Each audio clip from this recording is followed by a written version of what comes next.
इतिहास सिर्फ तारीखों का हिसाब नहीं होता, यह उन वीरों की गाथा होती है जिन्होंने अपनी मातृभूमि के लिए सब कुछ त्याग दिया।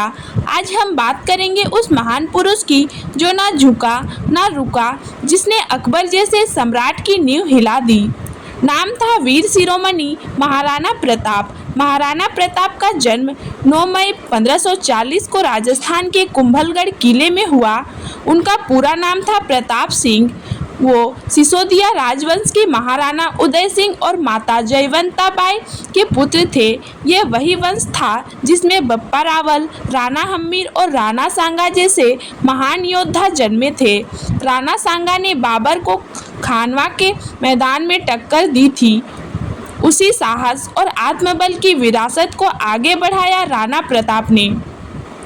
जब महाराणा उदय सिंह का निर्धन हुआ तो उन्होंने अपने सबसे छोटे पुत्र जगमाल को मेवाड़ का उत्तराधिकारी घोषित कर दिया, लेकिन सरदार और मेवाड़ की जनता इस निर्णय से खुश नहीं थी।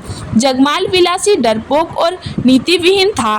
तभी सभी सरदारों ने मिलकर गोगुंदा की पहाड़ियों में प्रताप का राज अभिषेक किया। इसके बाद राणा प्रताप अपने विश्वसनीय सरदारों के साथ कुंभलगढ़ किले गए, जहां विधिवत रूप से उनका राज तिलक हुआ। अब मेवाड़ का नेतृत्व उस योद्धा के हाथों में था जो जीवन भर आज़ादी की मशाल लेकर चला। उस समय दिल्ली की सत्ता मुगल सम्राट अकबर के हाथों में थी। अकबर एक चतुर और विस्तारवादी शासक था। वो चाहता था कि मेवाड़ भी उसकी अधीनता स्वीकार कर ले, इसीलिए उसने एक के बाद एक 4 दूत राणा प्रताप के पास भेजे। पहले जलाल खान कोरची आया, फिर टोडरमल, उसके बाद राजा भगवान दास और अंत में आमेर का राजा मान सिंह। लेकिन राणा प्रताप ने हर बार एक ही जवाब दिया, राजपूत का सिर कटा सकता है लेकिन झुका नहीं सकता।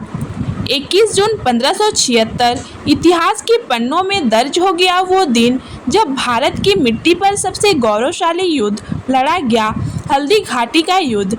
इस युद्ध को खमनोर का युद्ध और गोगुंदा का युद्ध भी कहा जाता है। राणा प्रताप की सेना कम थी, संसाधन सीमित थे, लेकिन हौसले बुलंद थे।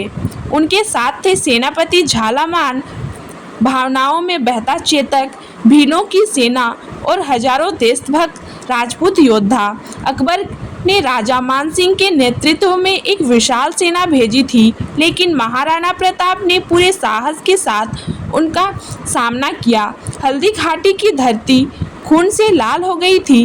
राणा प्रताप स्वयं घायल हो गए, लेकिन चेतक ने उन्हें युद्ध भूमि से बाहर निकाला। यह युद्ध भले ही निर्णयहीन रहा, लेकिन मुगलों को मेवाड़ पर कब्जा नहीं मिला। इस युद्ध ने साबित कर दिया, महाराणा प्रताप झुक सकता है पर पराजित नहीं हो सकता। युद्ध के बाद राणा प्रताप जंगलों में जीवन बिताने लगे। वो घास की रोटियां खाते थे, लेकिन अपने स्वाभिमान को कभी नहीं त्यागा।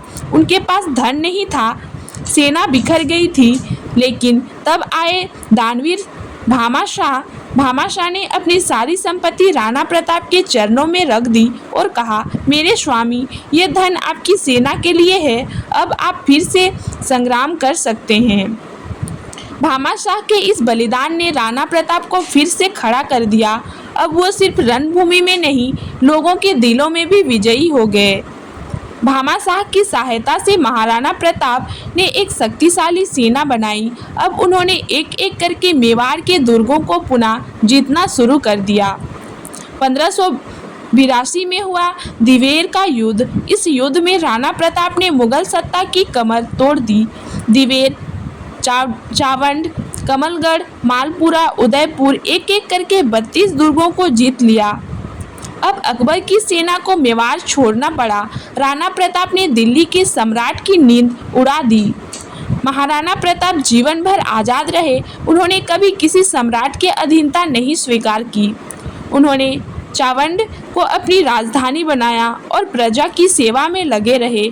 19 जनवरी 1597 को राणा प्रताप ने अपने प्राण त्यागे। उन्होंने मरते समय अपने पुत्र अमर सिंह से कहा, बेटा, जीवन में स्वाभिमान सबसे बड़ा धन होता है।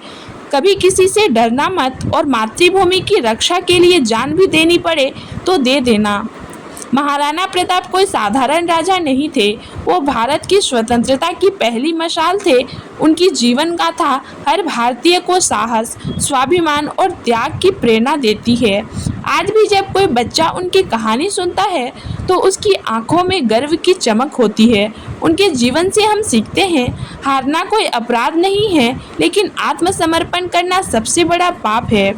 अगर आपको महाराणा प्रताप की यह वीरता से भरी कहानी प्रेरणादायक लगी तो वीडियो को लाइक करें और शेयर करें और चैनल को सब्सक्राइब जरूर करें।